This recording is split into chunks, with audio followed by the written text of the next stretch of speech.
Dukung dakwah ini terus mengudara. Kajian gratis ini berjalan atas izin Allah dan dukungan tulus dari Anda.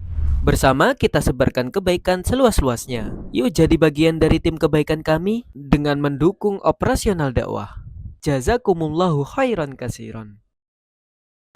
Bismillahirrahmanirrahim. Alhamdulillahirabbil alamin. Allahumma shalli wa sallim wa barik ala Muhammad wa ala ali Muhammad. Allahumma inna nas'aluka ilman nafi'a wa rizqan thayyiban wa 'amalan mutaqabbala. Rabbana taqabbal minna innaka antas samiul alim wa tub 'alaina innaka antat tawwabur rahim.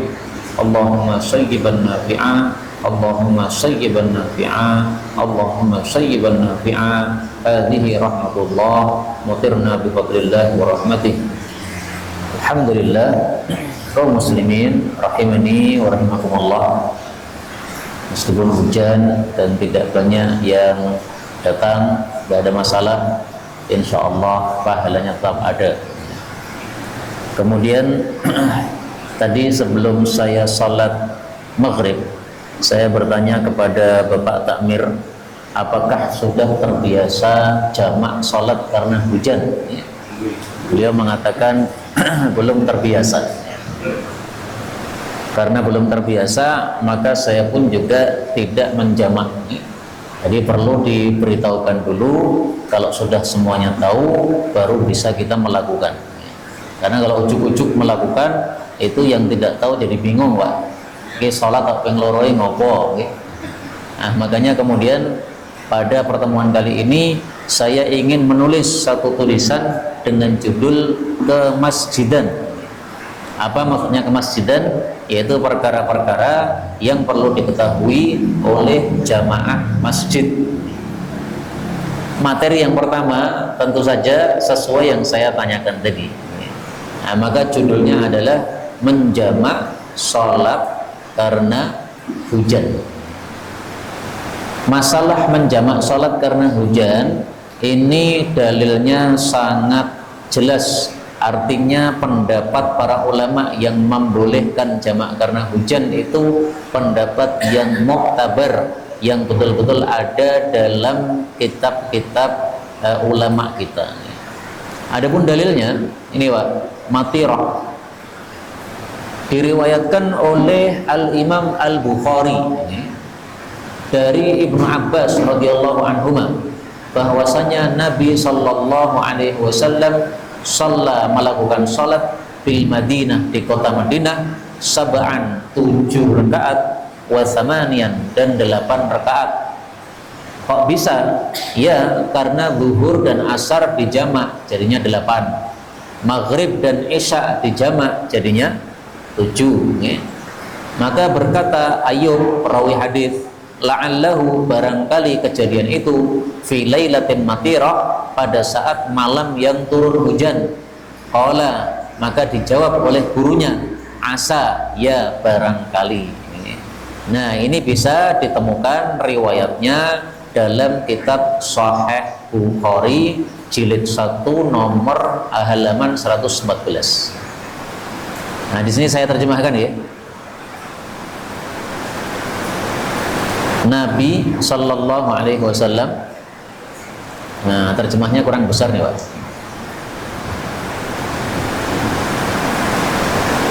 Salat di Madinah 7 dan 8 rakaat, yaitu zuhur dan asar dijamak,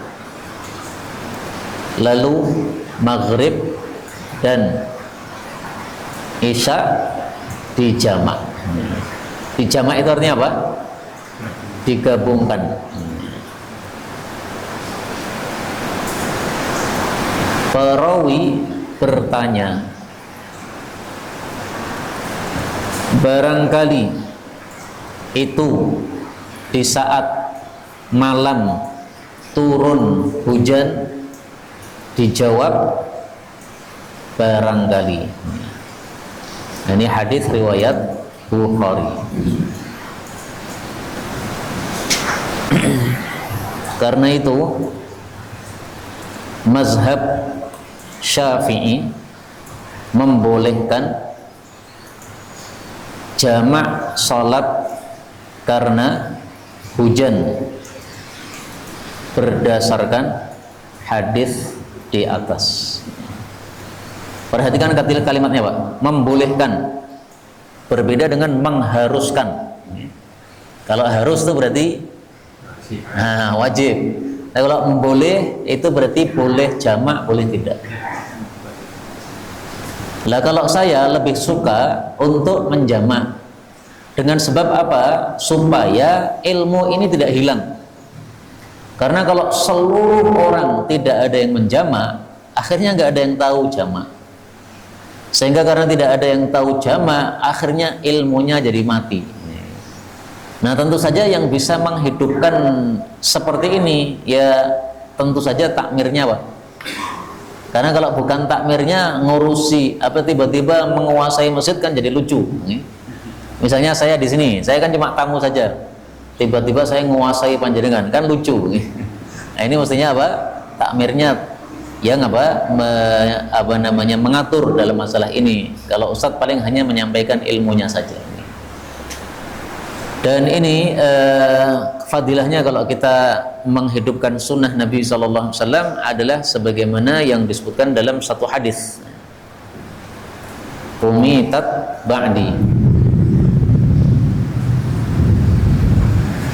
riwayat Tirmidzi.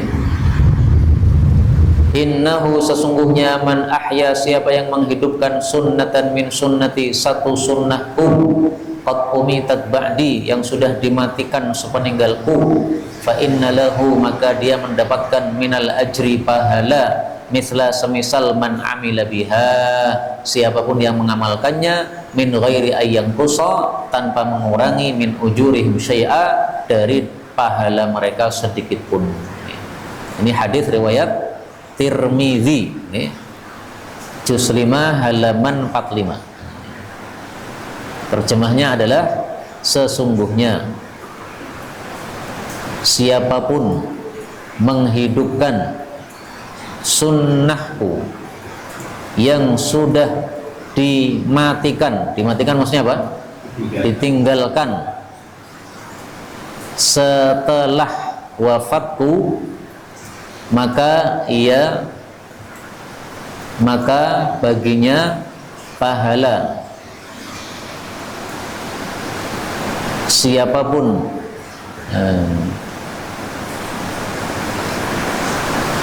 pahala semisal orang yang menghidupkannya tanpa mengurangi pahala mereka. Ini hadis riwayat apa? Tirmidzi. Saya jujur Pak, yang riwayat Tirmidzi ini sanadnya dhaif, tetapi maknanya sahih. Jadi yang sahih cuma maknanya, karena sesuai dengan hadis-hadis yang lain. Tapi kalau bicara sanad, memang sanadnya dhaif, ya ada kelemahan. Tapi ini masalah yang pertama ya, tentang apa? Menjamak salat karena hujan. Maka seandainya bisa kita sampaikan kepada seluruh jamaah sehingga semuanya pada tahu, maka ini satu kemajuan di dalam kita berilmu, karena ada pengamalan terhadap sunnah baginda Nabi Sallallahu Alaihi Wasallam.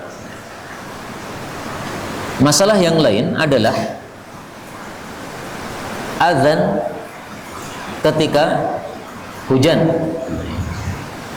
Ada perbedaan lafal azan ketika hujan. Yang biasanya mengucapkan hayya 'ala shalah diganti dengan apa? Sallu fi buyutikum. Artinya salatlah di rumah kalian. Tapi ada dua cara Pak, ada dua cara. Nah, ini cara yang pertama, yaitu hayya 'ala shalah diganti dengan sallu fi buyutikum. Kalau ini sudah biasa, nama benar Pak? Sudah biasa. Oh, belum juga. Cara yang kedua,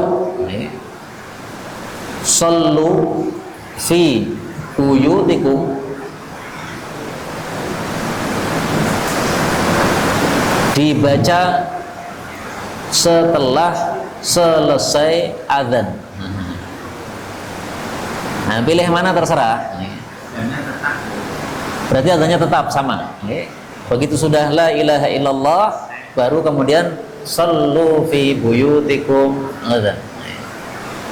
Nah, ini cara yang pertama ini lebih populer, Pak. Hayya 'alas shalah. Karena hayya 'alas shalah kan mengajak, ayo ke masjid. Nah, maka diganti dengan silahkan sholat di rumah. Sehingga lebih populer ini pertama karena sesuai dengan kondisi, ya, hujan-hujan orang banyak sholat di rumah. Yang kedua karena riwayatnya lebih terkenal, lebih masyhur. Nah, sekarang kita buktikan adanya sunnah seperti ini dalam hadis Nabi Sallallahu Alaihi Wasallam. Sallu fi buyutikum.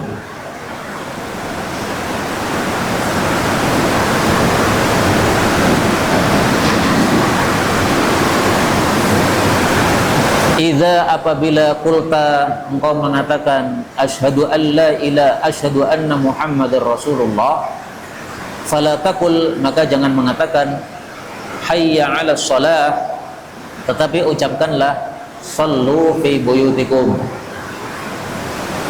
Ini riwayat Imam Bukhari. Nah, nanti bisa dilihat pada hadis Sahih Bukhari juz 2 halaman 6. Ini saya terjemahkan sekalian. Jika kau mengucapkan syahadat, jangan ucapkan hayya 'alas shalah, tetapi ucapkanlah sallu fi buyutikum. Hadis riwayat Bukhari. Kalau riwayat Bukhari itu tidak perlu tanya derajatnya, Pak. Semuanya pasti apa? Sahih. Ini pokoknya kalau Bukhari udah dijamin, udah nggak perlu cari tahu derajatnya apa, pasti sahih. Ini yang mengganti, ya. Sekarang yang di akhir adzan.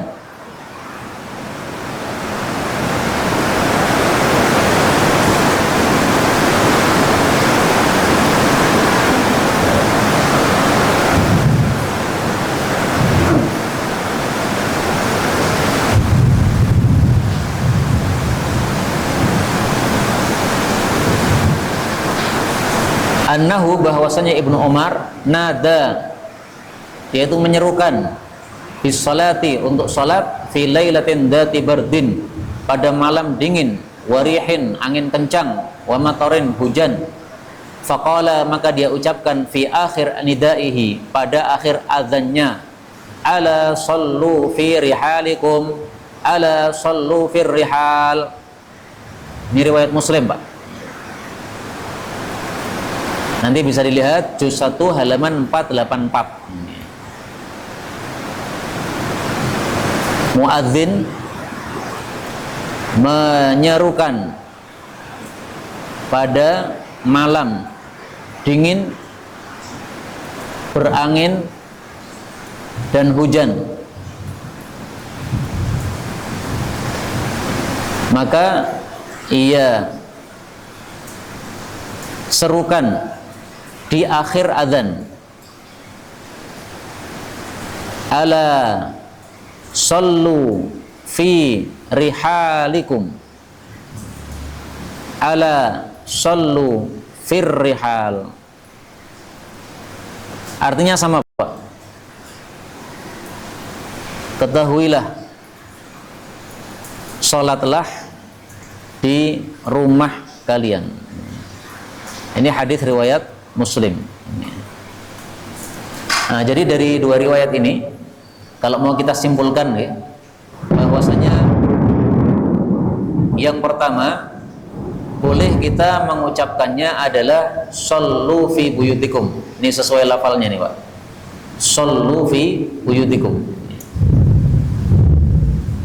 Cara yang kedua adalah kita mengucapkannya ala sallu fi rihalikum. Nah, jadi boleh buyutikum, boleh rihalikum. Maknanya sama. Rihal itu rumah, buyut itu rumah. Jadi dalam bahasa Arab rumah itu ada dua namanya. Bahkan ada tiga ya, buyut, manazil, rihal, itu semua artinya rumah. Ala sallu fir rihal, semuanya sahih, riwayatnya Bukhari sama riwayatnya Muslim, sehingga mana yang dipilih terserah. Kira-kira ucapannya gampang nggak Pak? Gampang nggak ya? Coba saya baca, panjenengan tirukan. Sallu fi buyutikum. Sallu fi buyutikum. Nah, gampil ya? Gampil sekali. Sallu, salatlah, fi, di buyutikum, rumah-rumah kalian. Nah, kalau mau ganti yang lain, nah, boleh yang ini tadi. Alanya ini seandainya tidak dibaca ya nggak apa-apa. Berarti langsung sallu fi rihalikum. Nah, boleh. Monggo. Sallu fi rihalikum. Lebih mudah mana atau sama saja? Sama saja. Sallu sama, fi sama. Buyutikum menjadi rihalikum. Buyutikum, rihalikum sama 4 suku kata. Dan ini hukumnya sunnah. Sehingga seandainya azannya tidak diganti, sah atau tidak? Sah. Tetapi ilmunya jadi nggak digunakan. Makanya paling bagus ya ilmu selalu kita gunakan supaya ilmu kita berkembang. Jadi pengajian seperti ini menyebabkan bertambahnya amal dan bertambahnya ilmu, sehingga tidak sia-sia kita kumpul seperti ini. Ada peningkatan, ada perubahan, ada semangat untuk mengamalkan sunnah-sunnah baginda Nabi Sallallahu Alaihi Wasallam. Kemudian yang berkaitan dengan kemasjidan juga, bahwasanya di masa Nabi itu dikumandangkan azan malam. Azan malam sekitar jam 3 Pak. Di sini ada azan malam atau tidak Pak? Belum. Jam 3 malam belum ada azan. Belum ya? Belum.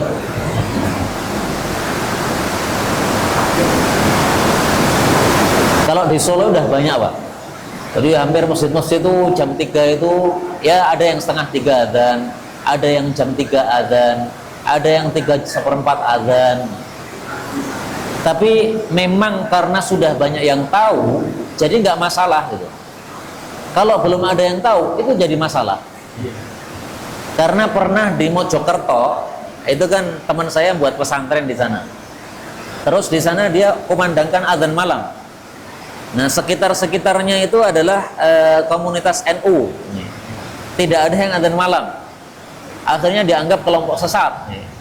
Ini kelompok sesat ini azan-azan jam 3. Sampai disidang di kepolisian.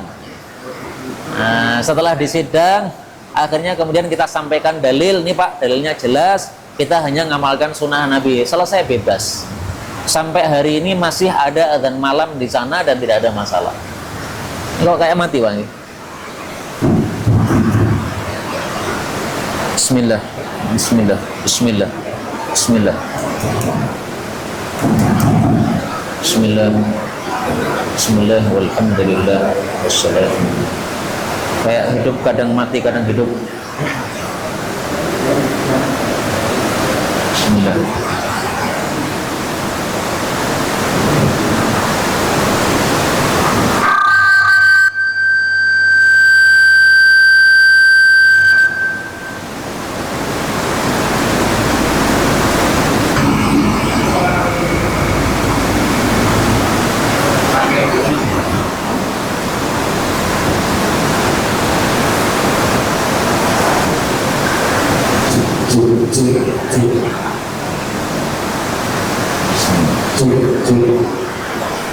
Ini terjemahnya nih.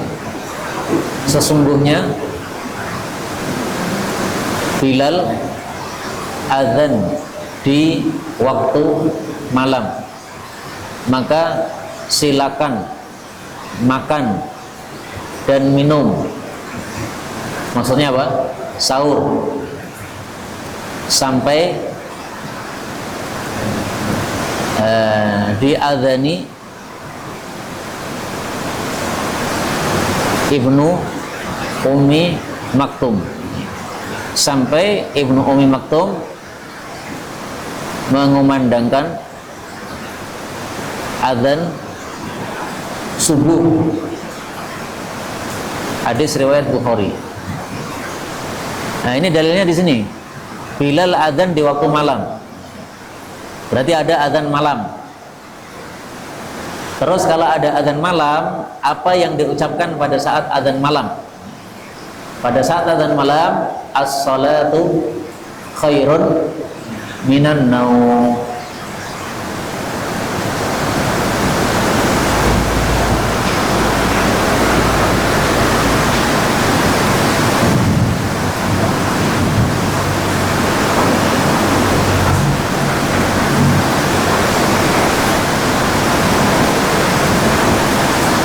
Bilal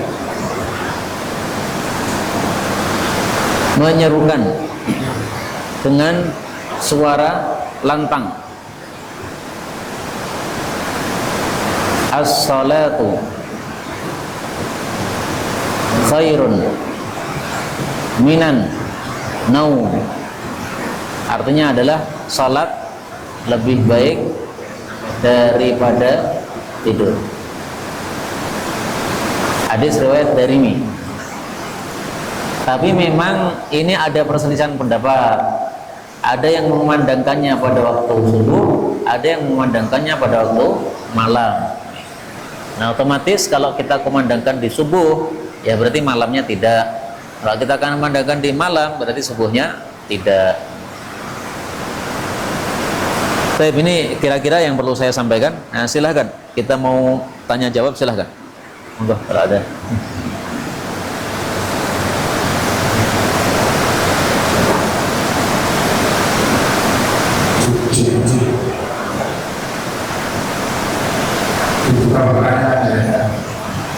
Assalamualaikum warahmatullahi wabarakatuh. Saya tanyakan tentang baca Al-Fatihah, di mana yang dibaca Imam itu yang benar atau sebelumnya ada yang basmalah dibaca sir dan juga, tapi pernah baca itu berusaha 7 ayat yang bersambung. Misalnya basmalah sir terus dijelaskan alhamdulillah Rabbil alamin dan seterusnya sampai boleh mampu jalani balap ini. Itu apa maksudnya untuk menghitung 7 ayat besar bagaimana? Karena kalau basmalahnya dijaharkan, jadi nanti jadi 8 ayat, ayat yang bersambung. Iya. Kayaknya bagaimana maksudnya baca Al-Fatihah kalau yang jahar bagaimana yang hasil bagaimana. Terima kasih. Ya. Jadi Fatihah itu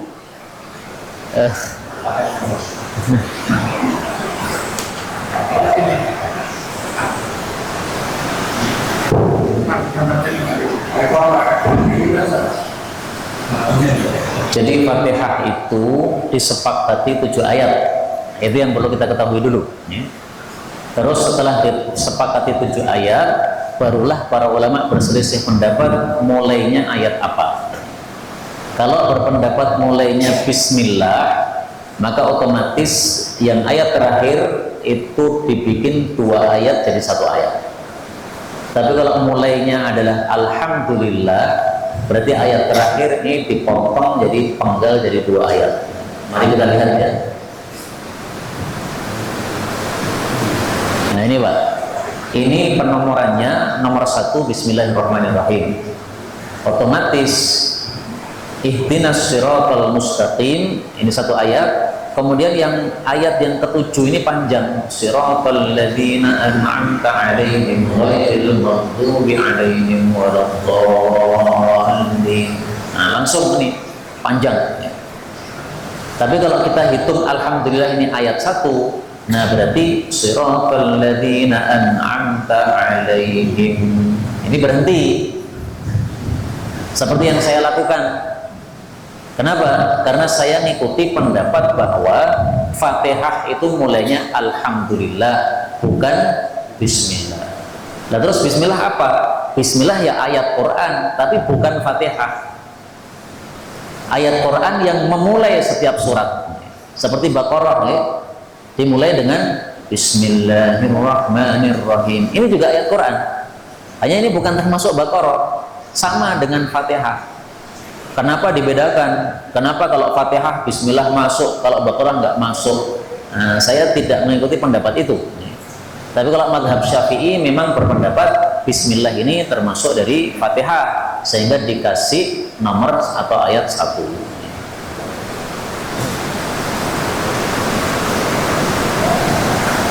Kemudian masalah sir sama jahar itu bebas Pak. Jadi mau kita berpendapat bahwa Bismillah masuk Fatihah atau tidak, itu tidak berkaitan dengan jahar atau sir. Seandainya kita berpendapat Bismillah masuk Fatihah, kemudian kita baca dengan sir, nggak masalah. Karena bacaan Quran di saat sholat tidak harus jahar. Atau sebaliknya, kita berpendapat mulainya itu Alhamdulillah, tetapi kita membaca bismillahnya dengan jahar, seandainya begitu, ya nggak masalah. Sama dengan amin. Amin itu bukan dari Fatihah, tapi nyatanya kita jaharkan. Nah sebagaimana amin boleh dijaharkan, maka bismillah juga boleh dijaharkan. Adapun saya memang pilih pendapat yang tidak menjaharkan bismillah, karena hadisnya lebih sahih. Adapun yang menjaharkan bismillah sahih juga, tapi peringkatnya di bawahnya yang mensirkan. Nah, makanya kalau ulama-ulama ahli hadis itu memang mereka selalunya memilih yang sahihnya paling tinggi. Seandainya ada 2 hadis ya, atau beberapa hadis, nah yang paling tinggi sahihnya itu yang mana, itu biasanya yang mereka pilih.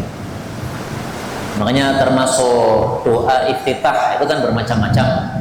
Kenapa para ahli hadis memilih yang Allahumma ba'id baini wa baina khotoyaya? Itu karena sahihnya paling tinggi. Yang lain-lainnya juga sahih, tapi sahihnya di bawah. Nah, sehingga bebas saja, mau dijaharkan atau tidak silahkan, mau dibaca atau tidak sesuai dengan apa yang kita yakini. Sampai hari ini saya masih meyakini Bismillah ini bukan dari Fatihah, tapi pemulai Fatihah. Sama juga pemulai Baqarah, pemulai Ali Imran, dan seterusnya. Ada lagi mungkin? Untuk mau tanya yang pertama adalah tentang menjamak sholat dan hujan. ya. Itu biasanya di jamak pada waktu jamak, istilahnya jamak akhir atau jamak akhir. Itu pertama.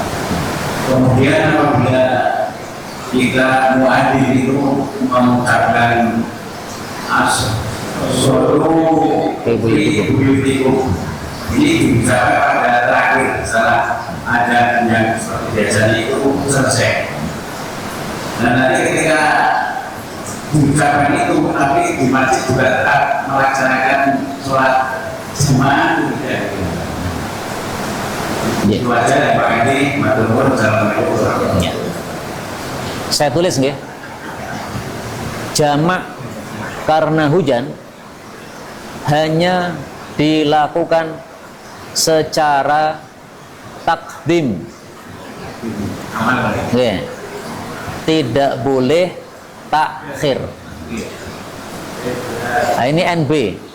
Nih. Seperti malam hari ini ya kan? J, seperti malam ini kalau seandainya kita jamak, itu bolehnya maghrib digabung dengan isya di waktu maghrib. Adapun kalau kita balik maghribnya nanti saja, nunggu pas adzan isya, nah ini tidak sah. Karena apa? Karena berarti waktu maghrib sudah habis, kita baru sholat maghrib. Nah ini sudah kehabisan waktu. Makanya boleh secara takdim. Takdim itu apa? Didahulukan.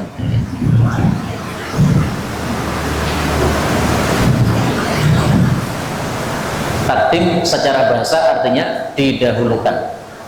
Kalau takhir secara bahasa artinya diakhirkan. Bisanya takdim. Terus yang bisa takhir apa? Yang bisa takhir kalau safar. Seperti saya dari Solo ke Sragen. Ini menurut sebagian ulama sudah safar. Sebagian lagi mengatakan belum, karena belum 80 kilo. Nah, sebagian lagi mengatakan sudah, karena sudah 24 kilo. Saya ikuti pendapat yang 24. Karena hadisnya sahih. Nah, seandainya saya takhir jamaknya, boleh Pak? Misalnya saya sampai sini karena saya terlambat, ternyata panjenengan sudah selesai sholat maghrib. Kalau saya sholat maghrib dulu, panjenengan nanti nunggu lama. Daripada panjenengan nunggu lama, saya bilang mari kita langsung ngaji saja. Selesai ngaji, kemudian panjenengan adzan isya, saya sholat maghrib dulu. Setelah saya sholat maghrib selesai, baru lanjut sholat isya. Nah itu boleh karena safar. Tapi mudah-mudahan sampai di sini saya tidak pernah terlambat, mudah-mudahan. Karena pernah Pak di Klaten itu, saya ngajar di sana terlambat. Karena jalannya macet waktu itu atau apa lupa saya. Nah sampai di sana itu jamaah sudah selesai wirid. Wiridnya saja udah selesai. Sehingga kalau saya mau sholat maghrib dulu kesuwen, artinya saya bilang ke teman saya, kita langsung ngaji saja. Lah maghribnya kapan? Nanti. Kalau mereka sudah adzan isya, baru kita sholat maghrib. Dan itu cuma sekali itu saya lakukan. Nah, rata-ratanya ya sampai sana pas maghrib, sehingga bisa kita takdim, atau kalau saya tidak ada keperluan biasanya tidak saya jamak. Jadi kalau di Klaten biasanya saya nggak jamak, tapi kalau di sini biasanya saya jamak. Kenapa? Karena habis di sini masih ada pengajian lagi. Kalau saya sholat dulu di sini sampai sana nanti telat. Kalau yang di Klaten itu karena habis isya tidak ada pengajian, ya saya tidak jamak. Jadi memang jamak itu tidak wajib ya, hanya boleh saja. Terus yang tadi Pak, seandainya kita mengatakan shollu fi buyutikum, terus apakah tetap ada jamaah? Kalau ada orang ya jamaah, kalau tidak ada orang ya sudah. Karena ada macam-macam orang ya, ada yang pengennya itu meskipun hujan tetap semangat ke masjid. Bahkan kalau di kampung saya, kalau hujan seperti ini masjidnya tambah ramai Pak, terutama anak-anak kecil. Anak-anak saya itu kalau hujan pasti ke masjid. Saya tanya, kenapa Pak ke masjid padahal hujan deras? Soalnya nanti dijamak. Jadi cah cilik-cilik itu kalau sudah hafal, imam di masjid saya itu kan ya sudah lama pengajian begini, sehingga sudah paham lah ya, adanya jamak paham, adanya as-salatu khairum minan naum paham, adanya shollu fi buyutikum paham. Nah, sehingga sudah sunah-sunah ini sudah biasa dilakukan. Nah, dan itu menyebabkan anak-anak itu malah jadi semangat ke masjid ketika azan, ketika hujan pas sholat maghrib, gara-gara pengen jamak. Kadang-kadang mereka sudah semangat sampai masjid, sholat maghrib selesai terang, rasido jamak. Nah, ya mungkin gelo, mungkin dah cilik-cilik itu, wah rawat jamak. Tapi mereka tetap sholat lagi ke masjid nanti isyaknya. Jadi sudah teratur, alhamdulillah. Ya namanya anak-anak kecil Pak, nggak apa-apa. Ada lagi mungkin? Oke, monggo Pak. Assalamualaikum. Waalaikumsalam. Kenapa kita akan puasa dan menjalankan itu keaktifan? Dan saya bertanya, zakat fitrah itu sebenarnya untuk orang masakin saja atau termasuk dari 8 itu? akhir itu di masjid tertentu itu akhir itu diberikan dari kita. Alasannya karena dia masuk yang 8 itu bisa kita. Tapi di masjid yang lain tidak termasuk karena maka katanya khusus kalau masjid yang ketiga masjid-masjid itu kalau bilang itu kan saya punya panitia jaga. Panitia jaga itu ada yang diberi juga ya. Tapi ada juga yang tidak diberi jaga, tetapi diberi uang dari kas masjid. Itu bagaimana? Terima kasih. Ya, zakat fitrah apakah khusus orang miskin ataukah untuk 8 asnaf? Ada 2 pendapat, Pak. Pendapat yang lebih saya sukai adalah zakat fitrah khusus untuk orang miskin. Kenapa pendapat ini yang lebih saya sukai? Karena Rasulullah bersabda, tu'matan lil masakin, kata Nabi. Tunaikan zakat fitrah sebagai makanan untuk orang miskin. Nabi tidak mengatakan sebagai makanan untuk 8 asnaf. Nah, sehingga lebih saya sukai pendapat yang mengatakan khusus orang miskin. Kemudian para ulama berselisih lagi, boleh enggak zakat fitrah dalam bentuk uang? Mayoritas ulama mengatakan tidak sah. Yang mengatakan sah cuma satu madhab, madhab Hanafi. Nah, Indonesia madhabnya apa, Pak? Syafi'i. Berarti tidak sah pakai uang. Mestinya itu pakai apa? Pakai beras. Pendapat ini lebih saya sukai. Pertama, karena itu adalah mayoritas ulama. Yang kedua, karena Nabi bersabda tu'matan, artinya makanan. Dan Nabi tidak mengatakan nuhudan, uang, enggak. Padahal di masa Nabi juga sudah ada uang. Kemudian alasan ketiga, kenapa saya lebih suka dengan dalam bentuk beras atau makanan? Karena ketika para sahabat mengeluarkan zakat fitrah, mereka mengeluarkannya itu adalah 1 sok beras. 1 sok apa? Makanan pokok. Nah, berarti mereka itu mengeluarkannya dalam bentuk makanan, bukan dalam bentuk uang. Sehingga sesuai dengan praktek para sahabat. Dengan sebab 3 inilah saya lebih suka pendapat khusus makanan.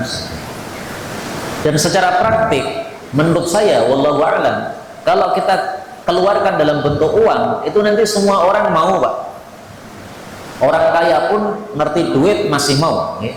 Tapi kalau beras, nah, ini tidak semua orang mau. Bahkan pernah kita ngasih kepada seseorang beras fitrah, dia menolak, Pak. Aku orang miskin, ngomong tak kei. Dia marah, dia tersinggung, disebut apa? Miskin. Coba kalau kita kayak amplop, pasti langsung oh terima kasih. Nah, pasti senang. Nah, makanya pengeluaran zakat fitrah dalam bentuk beras menurut saya lebih tepat sasaran daripada uang. Pertama, dia itu sesuai apa lafal hadis, kedua sesuai pendapat mayoritas ulama, ketiga lebih tepat sasaran insyaallah taala. Kemudian tadi kembali ke masalah tadi, kalau memang kita mengikuti pendapat bahwa khusus orang-orang miskin, maka takmir masjid itu hanya mendapatkan zakat fitrah apabila dia termasuk miskin, gitu lah. Kalau rumahnya 2 lantai, 3 lantai, mobilnya besar-besar, mewah-mewah, ya nggak perlu zakat fitrah. Dan saya sampai hari ini, seingat saya belum pernah dikasih zakat fitrah oleh takmir masjid saya, karena dianggap oleh beliau ini ustadz tidak miskin. Jadi saya belum pernah dikirimi zakat fitrah sampai hari ini. Dan seandainya saya dikasih zakat fitrah, ya mungkin saya tak kasihkan tetangga sebelah yang janda, karena janda kan lebih, tentu saja lebih membutuhkan daripada laki-laki seperti kita bisa bekerja. Kalau janda memang kelemahannya lebih tampak, kebutuhannya lebih tampak. Wallahu a'lam bishawab.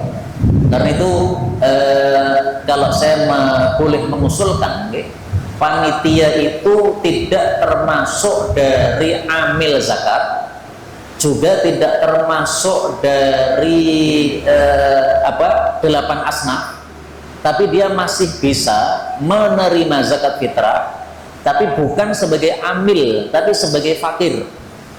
Jadi misalnya saya jadi panitia, saya dikasih karena saya fakir, nggak apa-apa Pak. Tapi kalau dikatakan, Ustaz, ini karena antum panitia berarti antum amil, maka ini jatah antum sebagai amil. Nah, seandainya begitu malah saya tolak. Oh bukan, saya bukan amil. Karena menurut para ulama kita yang disebut amil itu amil yang diangkat oleh pemerintah yang sah. Jadi amil zaman dulu itu yang angkat langsung Nabi, Pak. Nabi menetapkan kamu amil, kamu amil, kamu amil gitu. Nah sekarang pemerintah yang sah untuk umat Islam kan belum ada. Amirul Mukminin kan belum ada. Nah, makanya kata guru saya Ustaz Muin, sudah wafat beliau rahimahullah, Dr. Muin ya, beliau mengatakan panitia-panitia zakat itu mestinya mereka itu sukarelawan. Sukarelawan itu artinya hanya membantu saja. Dan saya juga termasuk sukarelawan Pak, karena sebagian teman saya itu ada yang nitipkan zakat. Saat ini ada zakat, bisa nggak mengalokasikan? Saya bilang bisa, insya Allah.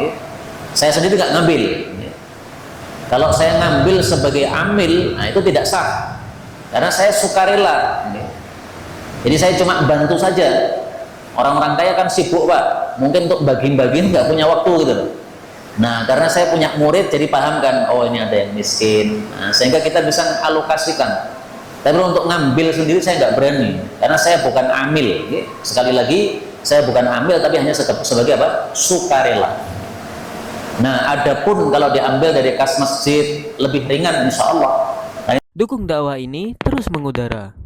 Kajian gratis ini berjalan atas izin Allah dan dukungan tulus dari Anda. Bersama kita sebarkan kebaikan seluas-luasnya. Yuk jadi bagian dari tim kebaikan kami dengan mendukung operasional dakwah. Jazakumullahu khairan kasiran.